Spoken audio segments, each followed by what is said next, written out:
G'day there and welcome back to the $100,000 to $1 million challenge. Well, after a wave of new institutional money, we finally got some outflows from these Bitcoin spot ETFs. And in this video, I'll talk about going from my portfolio high of $360,000 back down to $278K. I'll also look at the Aethir nodes that I've recently picked up, talk about the latest with Lybra Finance, as well as look at the rest of the trades that I've made over the last fortnight. Please note that the information contained in this video is not financial advice and is purely for entertainment purposes. If you do find value in the video, please help the channel out either by liking the video or subscribing to the channel. To begin with, take a look at Bitcoin. Okay, so since the last video, we did put in an all-time high here of 73,666. Quite poetic, really, those sixes. And since then, it's just been a big move down. How far down have we gone here? Looks pretty decent. Almost 15%. Quite the sell-off. Of course, we had a big run up, and certainly you have to expect that it's going to be a decent retrace at some point. Now, for me, this blue line is kind of my guide as to where I thought maybe we're going to get a sell-off into the halving, and then post-halving, I'm expecting more up, and more up. We'll see how that goes. In terms of Ethereum, for me, these red lines have been my guide. So one I drew about 2 years ago, the other one I drew 18 months ago, and they were just to kind of psychologically help me to not do anything too silly during this consolidation here, other than to pick it up and to wait. And this end part of the red here is me just saying that I expect ETH to take off in 2024. And after this, there's nothing for me to do other than just hold it and not do anything silly. Now, it's taken off earlier than I thought it would. Certainly, I think these spot Bitcoin ETF getting approved has played a part in that. And since then, it's just a lot of down. Now, there are some tailwinds for ETH in the short term, in my opinion, in terms of you've got Denkun is finished now, that upgrade's happened. You've got this ETH ETF is looking a little bit shaky. So certainly pretty interesting for Ethereum, but nothing for me to do here. It's still one of the projects that I'll be holding no matter what, and we'll see how that goes. Now onto Lybra. Obviously one of the worst charts you're going to see, especially since I picked up a huge bag at $2 and locked it up. Now, in the last video I was talking about how Lybra was talking about going to ETH Denver. I don't know if that happened or not. I can't verify that anywhere that I can find.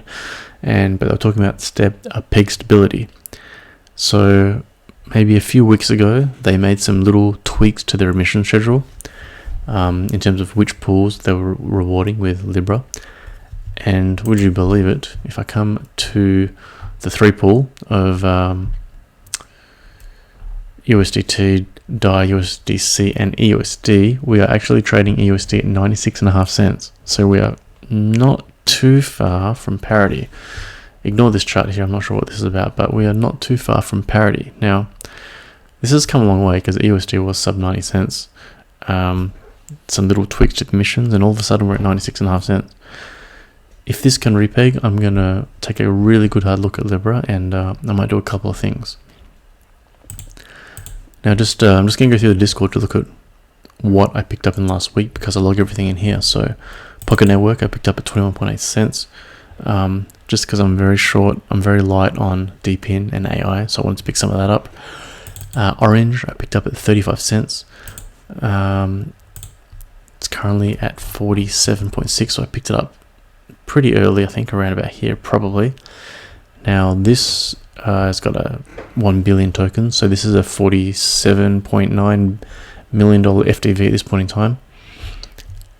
If you're not familiar with Orange, they're doing a whole bunch of stuff, but largely what I'm interested in is they're building a Bitcoin layer 2.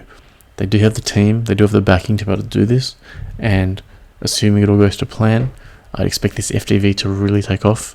So this is a strong hands hold for me. There's nothing to do with this project. There's nothing to do with my position, and I'm really happy to be in that.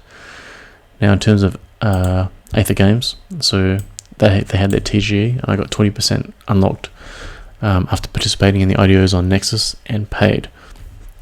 I sold half of that unlock at 22 cents. So I had a big move obviously, and then came back down 22 cents. I got out around about here. One of these 2 days, almost got out half my initial, or just over half my initial. Kept the rest. It's good play because got in at just over 4 cents. Got out at 22 cents, so that's very nice. Filecoin, it's not normally a project I'd look to pick up, but because I'm so light on DPIN, I just wanted to pick some up. Picked some up at $8.50. Also, a couple of things is they have announced a little while ago a partnership with Solana, so that helps. And this chart is really bullish. That really helps. So I went ahead and picked some Filecoin up. Now here we get into the DGen stuff. I spent $3,000 on NetTensor. NetTensor, basically I heard about it quite early. It took off, started to retrace. I was just seeing what happened, and then House of Crypto put a video out, a live stream where he's like, hey, NetTensor, it's going to be a great play. So I was moving funds around because I was like, well, it's going to take off now. And I got in at, I think 21, what have I got here? 21.4. I got in a bit cheaper than that, but they've got a 5% buy and sell tax. I mean, I normally don't do these buy and sell taxes, but I think just because I was so short on AI, just because this NVIDIA conference is happening, I was like, okay, fine, I just gotta get some. Now, obviously it took off, and then House of Crypto changed his mind, and he deleted the video, and he said that, I'm not sure about this project anymore, and since then, down only. Now, in terms of my due diligence, it does seem like a reasonable project. I mean, it doesn't look like a rug to me. So at this point in time, it's just a case of just holding and seeing how we go. What else has happened? Wild World, I've sold at 92 cents. Half my holdings, which is quite incredible sell because big move up. 92, gee whiz. Look at that, almost the top, huh? Get lucky sometimes, and big retrace since then. I mean, I say luck, but something like $1 is psychological resistance, so I just want to get out a little bit before that, especially if I'm taking initials, and it was just a little bit slow here, so I thought, 92 cents. I don't want to be too greedy. Let me just get my initial back. Beam at 4.2 cents, so right at the top here. Again, another good, pat on the back, some good profit taking. I was largely just trying to raise money for Aethir, to be honest. But in hindsight, pretty good. Just saw a little bit of Aethir games here, and then I went full DGen, $5,000 into VIRTU Cloud at about 14 cents. Oh dear. So I've lost almost 90% of this.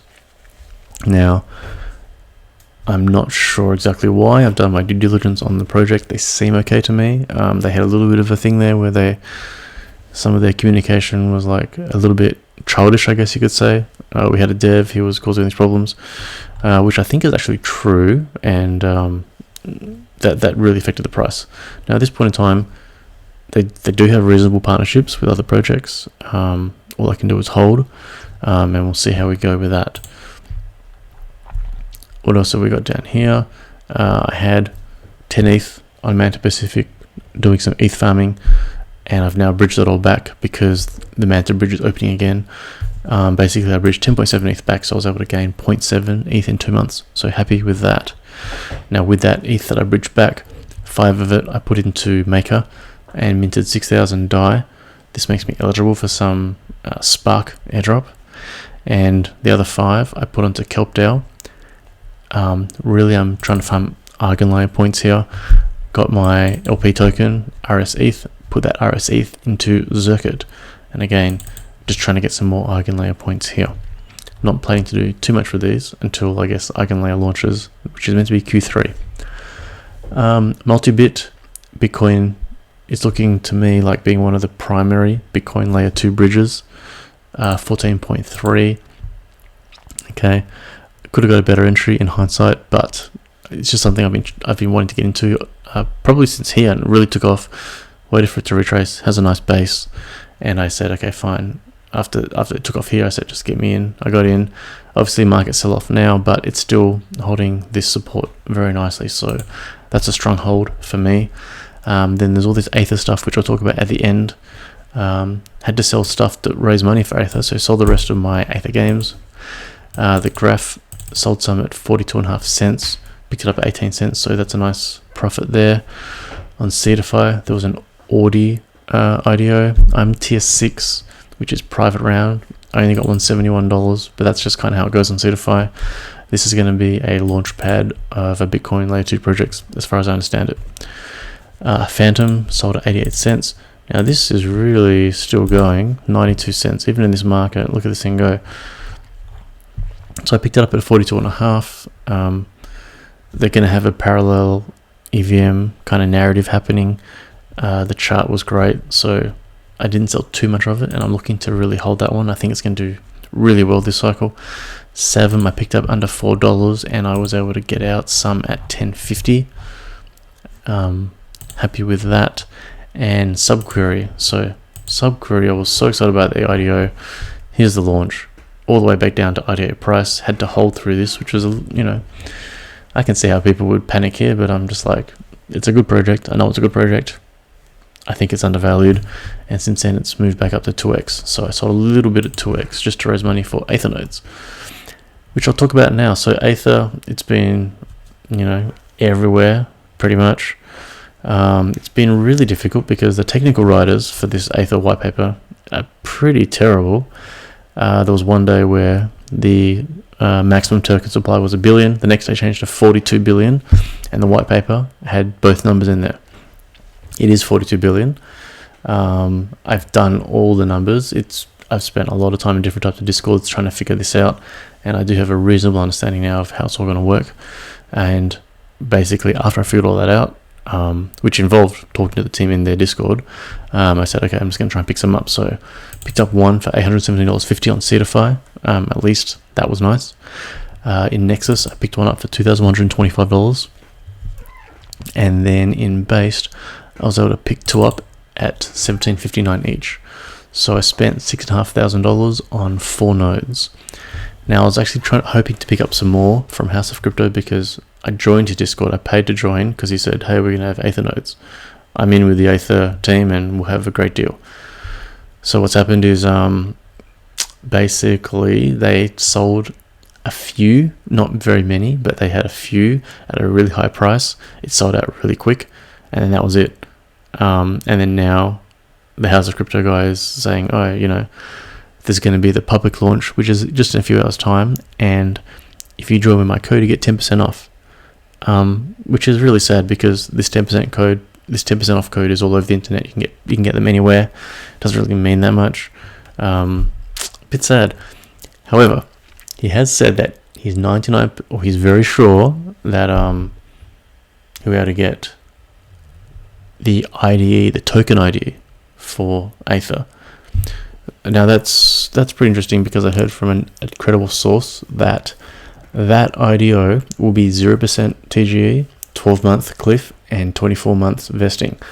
So that means we're talking 3 years total until you actually get your nodes from that IDO. Now, there's all speculation, of course, nothing official. But when I heard that, I said to myself, there's going to be barely any tokens out there, so I just have to try and get these nodes, because the narrative is going to stick. It is actually, like in terms of before this technical white paper or the previous articles, they've been pretty good. They know what they're talking about. I don't know what's with this IDO or this node sale. It's been a bit of a schmozzle. But basically, I just said I have to get these nodes. So I was hoping to get some more, but I'm happy with the 4 that I have for now. Okay, so the portfolio today, obviously down a lot, and you know, things are just taking an absolute beating here. Nothing too interesting in here. Duckdale's interesting because I've got 6 more days until I can unlock that. I bought for $2. It's a bit of a sad performer. Can't wait to sell it. I might sell it, take that stable coin, pay off my maker loan, get my ETH back, and then if Lybra has repegged, actually stick it back into Lybra and get that TVL back up in Lybra Finance. So monitoring that. Manta's been pretty disappointing. Subquery, very happy. Tier, I got in at just over $17, so pretty disappointing. NetTensor, just going to hold that. Ultra has been quite disappointing, same as Neutron. Crown sold at $1.98, so happy about that. Talked about all these projects. Mint Layer, Bitcoin Layer 2, just going to be strong handing that. Astar, strong handing that. Jupiter's from the airdrop. Unfortunately, this is about almost, I think this is my only Solana exposure, which is pretty sad, as well as a little bit of that Filecoin exposure, so not going to do anything with this other than hold it. Frax has been huge underperformer. Lybra, very sad, and VIRTU Cloud, even sadder. Couple of meme coins down here. Okay, so I just want to say thank you so much for watching. I'm aiming to be back in another fortnight's time, so until then, let's always be looking for an edge. Take care until next time, and thanks for watching the $100,000 to $1 million challenge.